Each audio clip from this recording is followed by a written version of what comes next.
Good morning, everyone. Welcome to the new Next Friday talk. Today the speakers are Tommaso Spagnolo and Ronzani, two PhDs here at Polimi that will have a seminar on computer architecture. So please go on. So hello everyone. Tommaso Spagnolo, as Nardo kindly introduced me. And today we are going to speak about how to design energy-efficient RISC-V SoCs for edge applications. And this presentation comes from a summer school that we attended last year in 2025 at QG, a casual summer school. And so let's dive in. First of all, I just want to briefly say what are the main points that matters about this topic. So first of all, edge devices and edge applications are increasingly trying to execute compute-intensive workloads. But as we know and as we will see, edge devices have really strict RF power constraints. And technology scaling is not able anymore to hold and push energy efficiency for nowadays workloads. And so we need new solutions. And what we are going to see today are some of these solutions that aims to domain specialize architecture from the instruction set until the system level. So first of all, let's be more precise about what is edge computing. So edge computing positions itself as the name suggests, edge of the computing spectrum at the opposite side of the cloud computing, and comes with some really atypical characteristics, or at least like specific characteristics in terms of power and RF constraints. So power, usually edge devices are battery powered and they operate at 10 to 100 milliwatts, and they are not able to support spikes of power requirements. And for what concerns the area, so the area has to be reduced and as much as we can, because this means reducing costs, increasing yields, but also reducing leakage power. So of course, power and area are linked, and edge devices are targeting like few millimeters squared per chip. And these two constraints have a direct consequence in memory constraints. So we're not using whatever type of technology or whatever type of memory in this case, but usually not DRAM and just SRAM on chip, but also about the SRAM on chip is limited in terms of the size that we can use. And this is also because like memory accesses are really power hungry, and we are going to see more specifically during the seminar. So, as I was saying, the general purpose architectures are not anymore able to support these type of workloads. And we need new questions, new solutions, and new type of domain specialization. And we are going to start with our ISA specialization, then a microarchitecture, and finally a system level integration. And let's start by all right. So, to give a practical spin on what Tommaso just said, this is a seminar about RISC-V, hence let me introduce the RISC-V ISA. Now, what is an ISA? You should know, we are the scientists, but anyway, the ISA is the contract between the hardware and the software. It's a set of instructions that the software expects to be there on the hardware to run, or vice versa. These set of instructions the hardware exposes towards the software. It is a specification in the sense that it tells you nothing about how the hardware should implement those instructions, but just what they do. All right, RISC-V is an ISA, but what makes it special? Well, it makes it special the fact that it is open source. It's out there, you can use it royalty-free for whatever you like. So this makes it particularly interesting in academia, research, but it has also seen a bit of commercial use. And once you're done using it, if you want, you can also contribute back to the design of the specification and its refinement. Second thing, RISC-V is remarkably simple. It's simpler compared to something like x86, because obviously that's a complex instruction set architecture, so it's simpler. But even compared to something like ARM, which is also a RISC-reduced instruction set architecture, RISC-V turns out to be simpler, and that's mainly due to two design decisions. It has been built from the ground up with a sharp separation between what is the user ISA and the privileged ISA. Now, these two can be instantiated separately and are fully disjoint. The user ISA is the set of instructions that you need for the machine to operate, for software to run, and this can exist on its own. If you are on the edge or in general an embedded system, you can just use the user ISA and have a single program run the whole system. You just need to program that way the system. If you need it, then you can add on top as an opt-in the privileged ISA that gives you privilege levels and enables the existence of a kernel, of a hypervisor, and the process isolation illusion. One thing, but that's optional. And second thing, RISC-V doesn't impose you any microarchitectural detail. Any microarchitectural detail. For instance, you're never going to find the specification something like, hey, this instruction should really pretty please finish with inmate cycles. No random snap of this kind. All right, and RISC-V doesn't stop here. It goes a step further and builds upon those ideas by becoming fully modular. Fully modular in the sense that it has a core set of instructions that you need for the machine to be a machine, to operate, and everything else that is part of the specification is optional. You can add it on top to add additional functionality, better performance, better energy efficiency, all by trading off area and resources available for the existence or not of these extensions in your machine. But still, it's all a part of an ecosystem, and you can opt in and opt out whatever you need. And if you are not satisfied with that, you can go a step further and customize it down to the ISA specification. You can define your instruction, you can define your extension, since there are plenty of free operation codes in the specification that you can repurpose.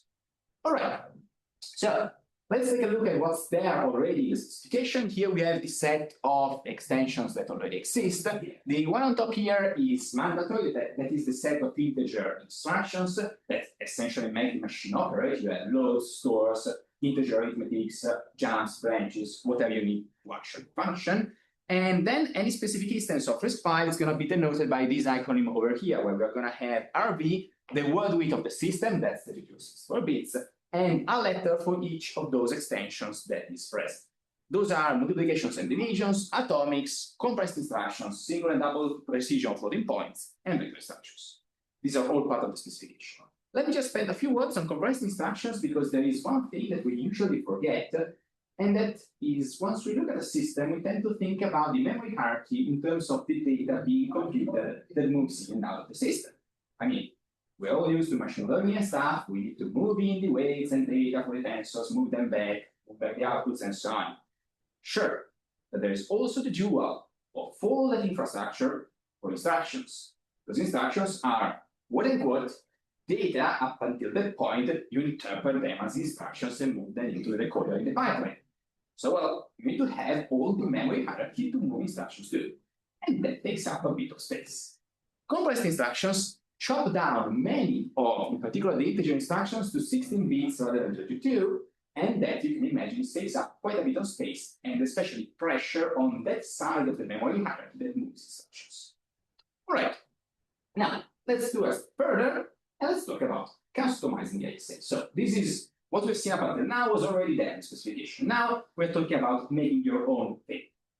All right, so you're an engineer, you have a certain workload to run on a certain machine, and here we're talking about the edge, so you can picture, again, an embedded system, whatever, and you need to build a machine for a specific workload. First thing that you do, analyze the work. You look at what's in there, what kind of computations it performs, and you try to identify these recurring, regular blocks of computation that constitute the bulk of your workload.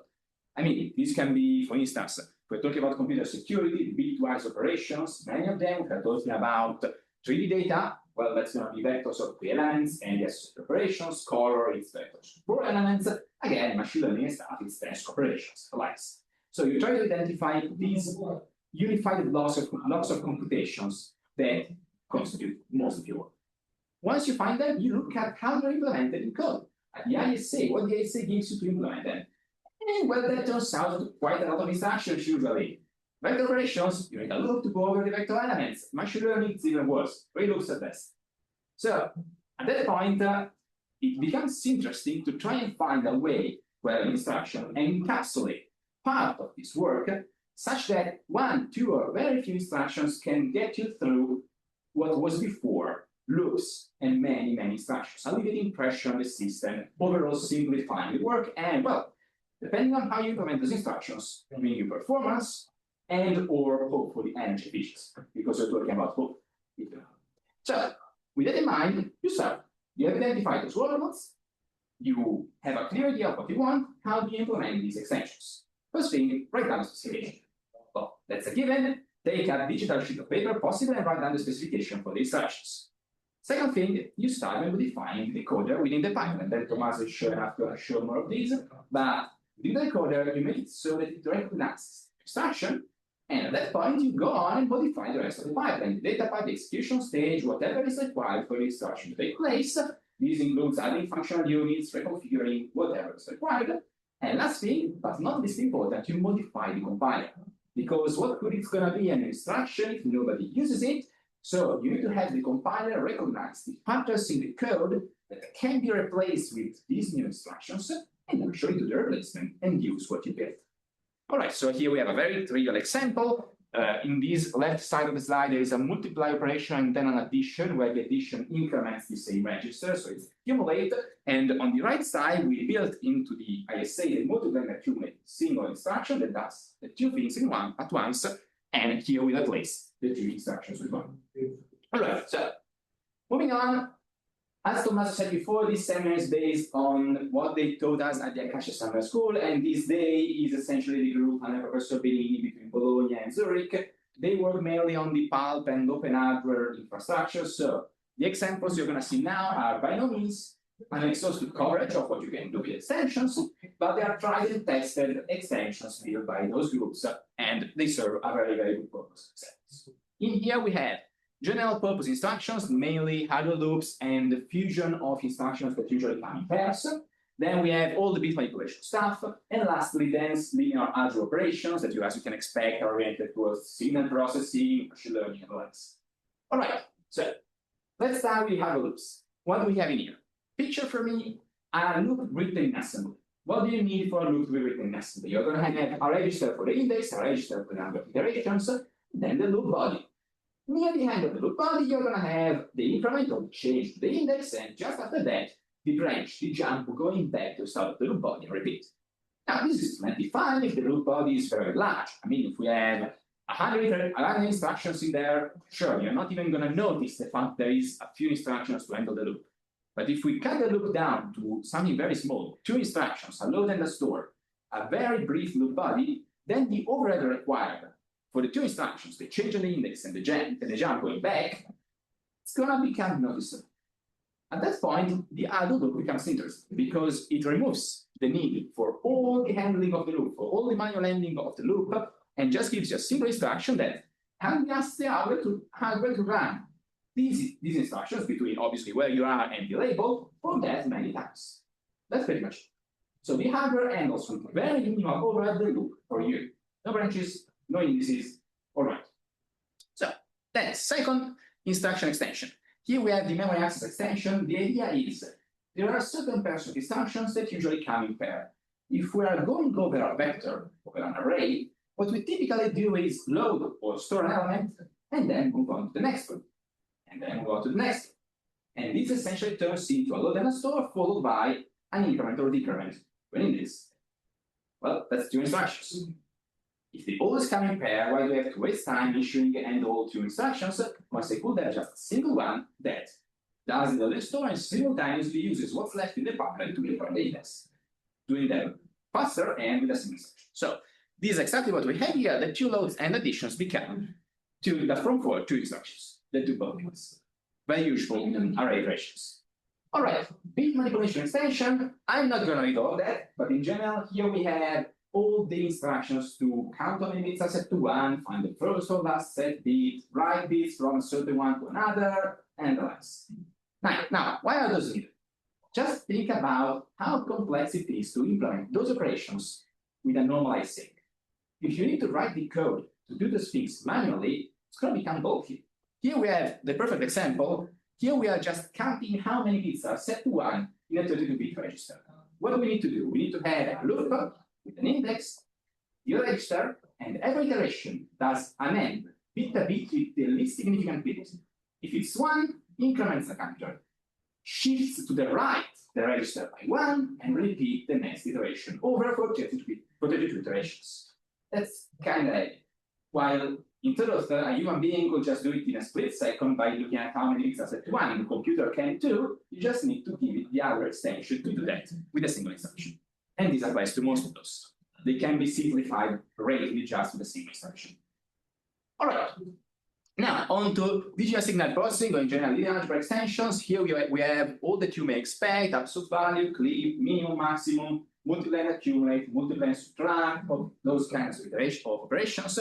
But most importantly, we have also the support for fixed point arithmetic. Now, we're used to floating point. Sure, fixed point arithmetic is an interesting counter value where we have a fixed precision. Floating point changes the precision depending on the range of the value. Fixed point, no. It's essentially an integer where you place a decimal place in there after a certain bit. You decide that everything before it is significant, it's decimals. This gives you an efficient representation for a rational value, pending that you know that you don't exceed the range of the precision, because otherwise you're not going to get much of a representation. But this way, it's integer arithmetic essentially, with a little bit of handling of rounding and so on to actually count the decimal place. And these are the instructions that allow you to do this rounding and handling of fixed point precision operands. All right. All of this is also interesting because it's implemented with very little overhead in the pipeline. Ultimately, you can use most of what's already there. Like, for instance, the absolute value can just be made with the actor that's already there in the ALU. Or in some cases, like the clip requires a one compare. All right. Let's go now to path single extension. Now, single instruction book data, vector instructions, we are all familiar with what they are, but that's not the case here. We're not talking about having a register, 5 function units to handle 512 bits. No. Here we are stuck with what we have. 32-bit registers, that's it. We just interpret them differently. Rather than looking at them as 32 bits, they become 2 by 16 values, or 4 values of 8 bit each. That's still a 32-bit register, we just interpret it differently. And at that point, it becomes very easy to implement vector operations with just these 32 bits. Simply we treat them as multiple elements. We can then do element-wise operations, we can shift and right, left, scalar product, anything that you can expect with vectors, all that parallel paths. Just with what's already there, 32-bit registers. This is, you can expect 8-bit values to be useful for mathematics, core or being one example, but machine learning as well. We are into that. So let me wrap up with an example going over everything that we talked about mostly. Here we start with this kernel, a simple loop that copies from A plus B into the D vector. The assembly for that is the one that you can see here. So we have a loop, load, add 2 elements, store, fine. First thing that we can do is place in there diffuse operations for load and increment on the index, on the address. So here they go. We compress those 6 instructions into 3. So we require 11 instructions and now 8. Then we can place in there the other loop that takes out all the overhead for ending the loop. Sure, 100 iterations there. And lastly, assuming that these arrays are of 8-bit elements, we can replace all those instructions with their equivalent that handles 4 elements at once via vector instructions. And so from 100, we go down to 25 iterations. Stacking all those things together, the number of iterations we need the number of instructions we need in assembly goes from 11 to 1.5 per 25 rounds. Okay, question. Yeah. Are you sure that these are 11 cycles or 11 instructions per output? 11 instructions. 11 instructions. In the sense that I'm not sure if there is exactly the same number of one instruction, one cycle. Yeah, no, it's not one cycle. Yeah, that's wrong. Absolutely, yes. Correct. I don't think it's 7 cycles. Yeah, it depends on the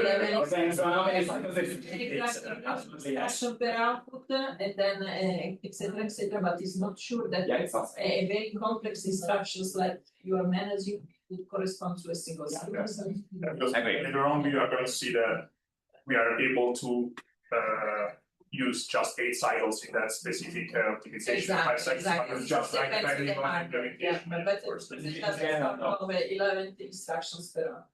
I agree. Absolutely, yes. Okay, so that should be it. Tommaso, back to you. Yeah, so we've just seen how to optimize in terms of instruction set architecture, but now we are going to deep dive in the microarchitecture. So how we can truly design the core in order to both support these instruction set extensions, but also to be optimized for the specific workload we're going to target. We're going to mainly focus on two different types of tasks: control-oriented tasks and computer-oriented tasks. They are two completely different types of tasks, but they're really linked because one, like control-oriented tasks, are required in order to computer-oriented tasks to be executed. For example, in this case, we have code that sleeps and waits until data is ready, and when data is ready, the computation starts, for example, here on FFT. We could have a general purpose core that would execute both of these, but remember, we are trying to push the energy efficiency as much as we can. So yes, it can be executed both of these tasks, but be optimal, I'm not sure about. So now we are going to see two different cores, one for the control-oriented task and one for the computer-oriented task, and we're going to see what are the differences between these two. So the first one is the CVE2 or IRISC core. It's a two-stage in order single issue core. So with just two stages. And it implements a RV32 I or E MC instruction set. So I or E because E is a very specific and weird instruction extension that uses, instead of 32 registers in the register file, 16 registers. It's like for the really embedded RISC-V cores. And then like compressed instructions, and if you want also the multiplication and division stuff. So this core is optimized to have a low area, and we're going to see how it does this, because it's trying to share the resources and functional units. But the design strategies that really tries to target this type of core are a short pipeline, multiple cycles for single instructions, and, as I was saying, sharing resources. But let's focus on short pipeline. Why short pipeline? Because a short pipeline permits to, first of all, reduce the branch penalties. So control-oriented tasks are tasks that require many branches and a compute intensity that is really low. So every time we have, we forecast badly, wrongly, the next program counter, we have to flush the whole pipeline. If the pipeline is 10 stages, it means that we have to flush 10 stages and lose 10 cycles. With a small pipeline, it means that the branch penalty is lower. Second, with a smaller pipeline, we have the hazard detection system and bypasses that are smaller, and so smaller area, and so smaller dynamic power and leakage. And finally, smaller pipelines in real-time control systems and safety critical means predictable timing. So we can know when a specific instruction is executed. When the pipeline is very long, there are dependencies, and many things that could happen, and so the timing becomes unpredictable. So that's why control-oriented task optimal core is designed like this, so with a small pipeline. Second of all, we are trying to share units among different functional units. So, for example, in this case, we have different operands that requires and needs different units, but we are sharing the same adder. In this case, we have ALU operations, branch operations, AGU, so is address generating unit, division units. They're all passing through this multiplexer that is selected by a control signal, and they're all using the same adder. And then after that, depending on the instruction, we are going to pass through a branch engine that will check if the the subtraction is equal, or the sign of the computation, or we are passing through, we are going to the allo result if it is just an allo computation. And then we also can use shifter and logic units to make shift and XOR, NOR, and or all the other types of computation. So in this case, we are just using another for more than 4 different sets of instructions. And this means lower area. If we go instead to the computer-oriented core, here we have the CV32E40P core. It's a 4-stage in-order single-issue core. And this core specifically uses a RV32IMC extension, and it can also be supported both the F, so the floating point, and also the XPulp extension. And we're going to see that the XPulp extension will be used for DSP packaging, as also Marco described. And this type of core has high IPC because it's trying to maximize throughput. So trying to execute each instruction in the execution stage with just 1 cycle. So we have a longer pipeline, but higher throughput. And this is truly what we are trying to target with compute-intensive workload, because we want to try to split the workload in small instructions that are able to execute in maximum 1 cycle in the execution stage. In this way, we can increase the frequency and increase the throughput and maximize the performances for that specific compute workload. And also here, we are always sharing resources because, remember, this is still edge, like for edge applications, so the area constraints are very limited. So, still, as I was saying, the pipeline now has 4 stages, not anymore 2 stages. And, for example, also the ALO works very similar to the one that we've seen in the IREX core. It's trying always to sharing the others for different tasks. In this case, for example, the blue unit is working for fixed point, and then rounding and normalization. That is what Marco said before. It's used for DSP workloads. And also the green unit is using the vectoral comparator for the branch predictions, but is reusing the vectoral adder for then the clipping. In this way, we don't have to instantiate multiple vectoral adder. We are sharing the same resource. Then we have the bit manipulation unit, logic unit, and shuffle unit is for the seed instruction. So to shuffle different values inside the same 32 bits word. The same for the mul. Mul usually is quite big in a core because multipliers are really heavy. And in this case, we are able in this core to execute very different types of multiplication. We can execute 16 times 16 with different signs and normalization and rounding. Also,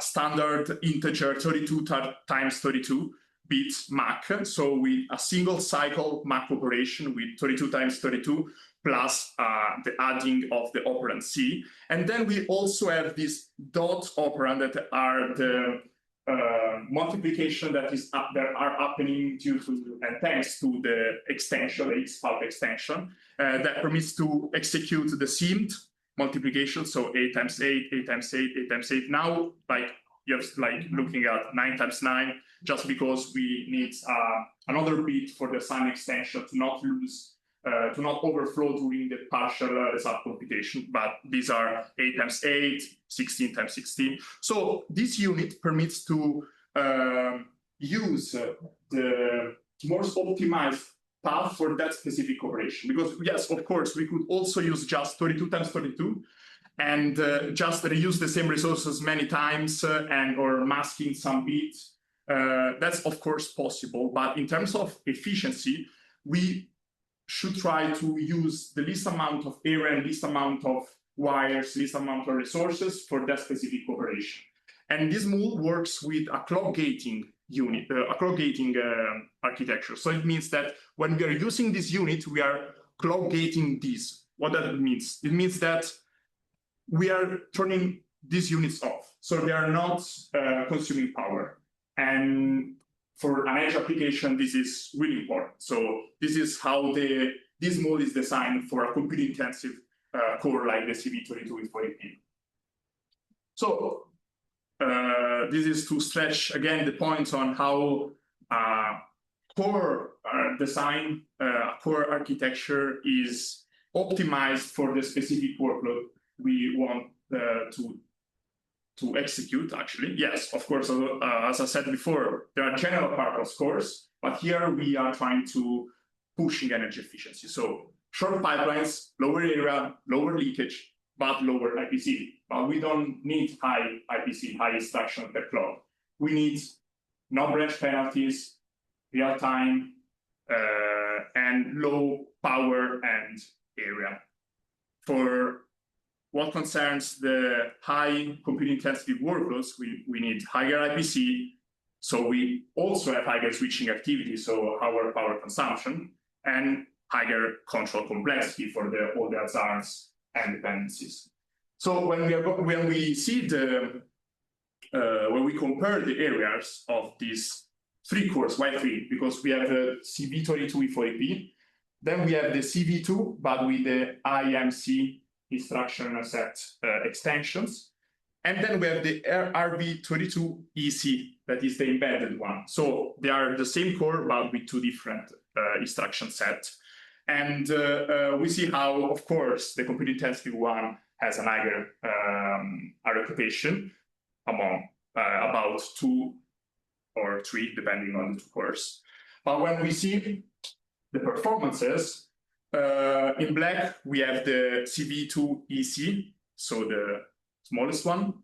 The CV2 IMC is the red one, and then we have the blue one that is the compute intensity one. And the lower is the better, because this is the number of cycles. And we see how, this is a 2D convolution, a small kernel.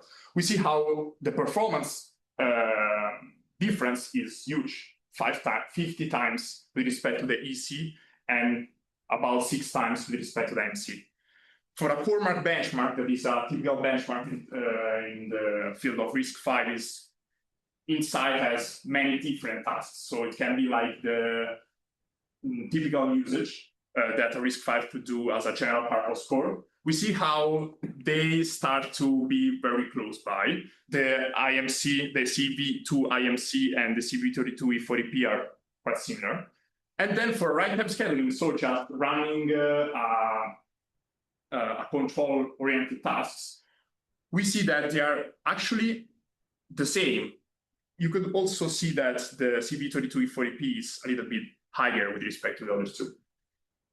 When we match also and put in the analysis also the energy, so the power consumption, we see how the CV32E40P is consuming more. But energy efficiency is that specific metrics that takes in consideration both the performances and the power consumption. So if you are really, you have really high performances and you consume a certain amount, doesn't mean that you are not energy efficient. Depends on how much you push the performance. In this case, the CV32E40P is consuming more, but has 50 times more the performance. So then the energy efficiency, we're going to see that it is way better for these types of workloads. For what concerns core mark, they're really similar. And finally, for runtime, the CV2EC is the best one, because it just is really small, consumes like some milliwatts and not more. So that's it. And for what concerns if you want to have a bigger, like a really nice overview of what we have said until now, this graph has energy consumption on the y-axis and frequency of events and processing requirements in the x-axis. So the more we go to the left, the more we have like, we have higher frequency higher frequent events requirements. So we are computing like we have many events per second. It's like we, as I was saying before, we have some workloads that are divided between control-oriented tasks and computer-oriented. And depending on a specific time, we are asking for the computing core to execute something. The more we go to the left, the more this happens very frequently.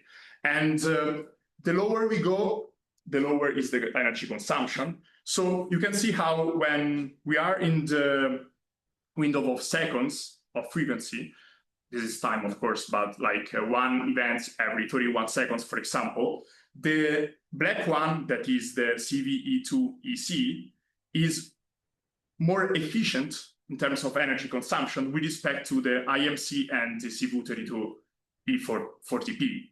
When we push the frequency a little bit more, we are in this area, the red one, that is where there is a good trade-off. And finally, when it's really intensive in terms of frequency, the compute processing, the CV32 E40P goes to the 784. It goes to the milliwatts power consumption area. So this graph shows us how, depending on what these cores have to do, so depending on the requirements, both in terms of time and area and power, we can choose the best one, so the optimal one. And in this case, as we are going to see with the system level architecture optimization, we could use some cores for the control tasks and some cores for the compute intensity one. As I was introducing, sometimes we need something more in order to scale and push the performances and the efficiencies. So we have seen how the ISA specialization helps, but we're still bound by the sequential execution of the cores. We have seen how the microarchitecture could push the energy efficiency, but we still have to make many control over the ZARs, or we have to access many times to edge that file that is quite small, and we are not able to parallelize inside the microarchitecture except for the functional unit itself. So what we are going to try to explore is to exploit parallelism at another abstraction level, that is the system level, and moving towards spatial specialization. So this idea comes thanks to this analysis. So, you know, VDD is the voltage that we use to execute whatever on our chips, okay? And depending on VDD, a lot of parameters change in our chips. For example, going down with the VDD, the time that a transistor, so the time switches between transistors goes up. And this means that we have to go down with the frequency. So going down with the VDD means that the operating frequency has to go down. And it goes down linearly. But the power consumption is dependent quadratically with the VDD. So that means that as the VDD goes down, the operating frequency goes down linearly, but the power consumption goes down quadratically, and the energy efficiency, therefore, goes up. The idea is quite simple. Instead of using one processing element that goes at high frequency, we use n processing elements that goes at f over n frequency. And this means that we can achieve higher energy efficiency, but with higher energy efficiency with the same tools, okay? And with this in mind, we, this is the Pulp paradigm, that is the platform or the architecture that the Pulp group uses in many of their works. And it's based exactly on this reasoning. So they're using many RISC-V core in cluster, and they're usually efficient in terms of compute intensity tasks. Then they use tightly coupled data memory to increase data locality. So they put a really fast memory very close to the cores. In this way, we are not required to go to the external memory, and we are reducing power consumption and also pushes performances. And they usually size the tightly coupled data memory as like the number of banks is double with respect to the number of RISC-V. In this way, we can do interleaving, so double buffering. While we are loading data here, they can consume the data here. So we just split the tightly coupled data memory into parts. And then we have a DMA, a direct memory access, that is used exactly to move data from the external memory or the L2 caches, it depends on your level of abstraction. And an event unit, the DMA is used to move data from L2 mem to the tightly coupled data memory. And then we have the event unit that is used just to wake up the RISC-V and make them start the computation. So when the data is ready, the event unit just says, okay, let's start, and the RISC-V starts fetching data from the memories. Then we have all the host part of the architecture. So the RISC-V here is the core that should be optimized for the control-oriented tasks. Then we have the input-output units, and yes, this is just used to access the real external memory. In this case, L2 memory is just the next level of caches with respect to the tightly coupled memory. And what happens during an execution of real workloads? Usually the RISC-V programs the DMAs and saying, okay, let's fetch some data from the external memory and put it in the tightly coupled data memory. So that's what the DMA does in bars, because the DMA is optimized in order to move a huge amount of data inside the tightly coupled data memory. Then the event unit notifies the cores in order to start the computation. So the cores can work on the data transfer. And once the work is done, the DMA copies back data to the L2 mem.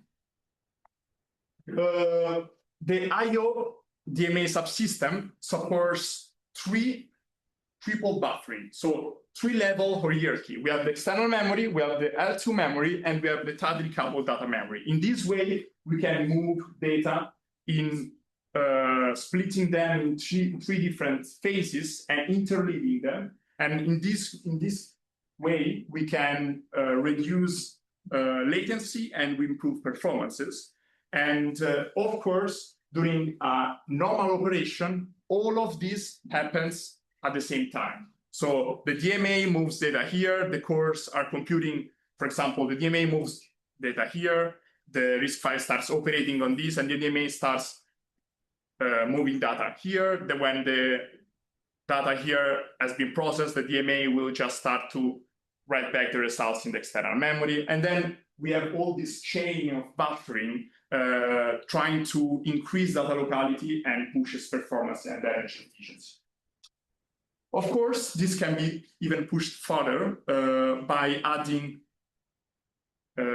additional ISA extensions for specific purposes, or accelerators inside the cluster, or loosely coupled accelerators, or specific types of memory that consumes less or have less area. So the idea is that we have an heterogeneous system level architecture with every specific unit that is really optimal in terms of energy efficiency for that specific workload or tasks.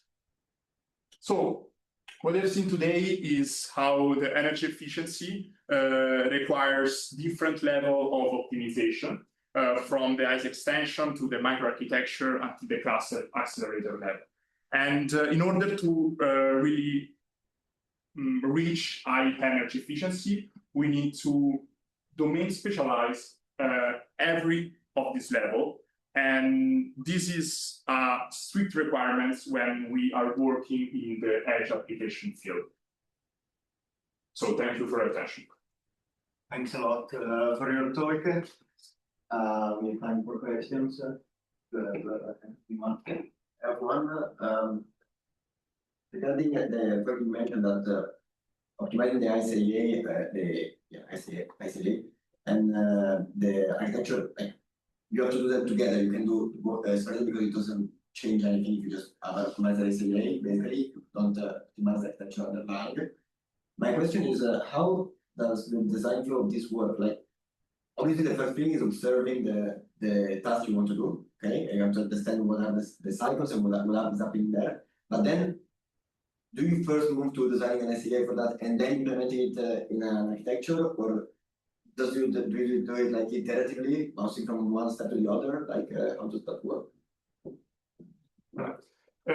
So first of all, what you said first is yes, correct, but not always, because of course, like when you add a instruction set, new instruction, custom instruction, you are reducing the number of instructions. So that just is already an optimization because you have less instruction.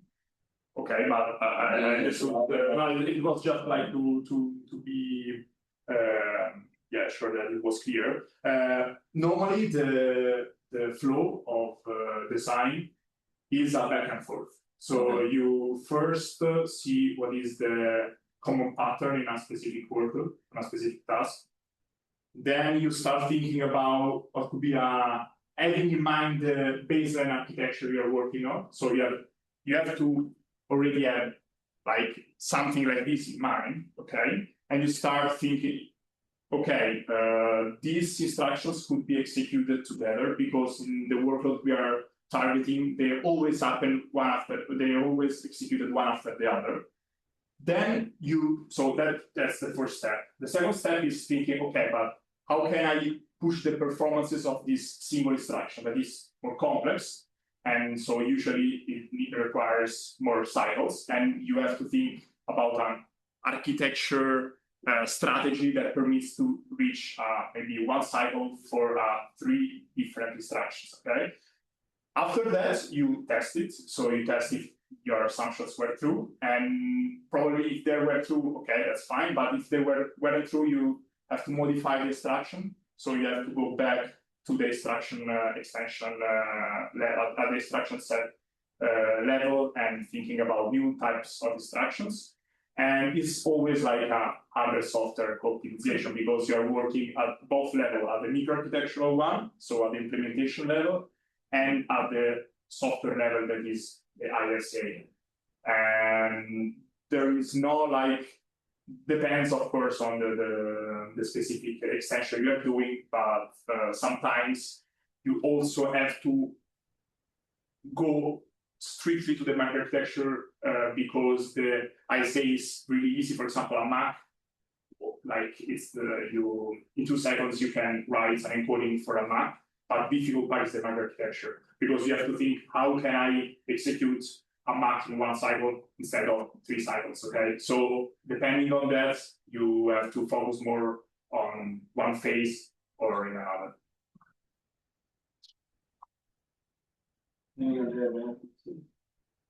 One more if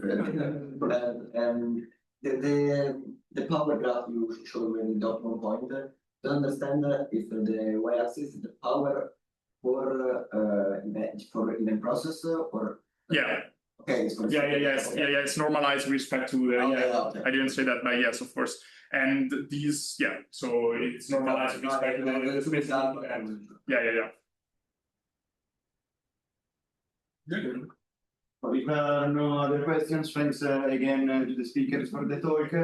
We'll meet next week for another talk from Deka, Kimby, and PhD from Next Lab. So see you next week. Thank you. Thank you.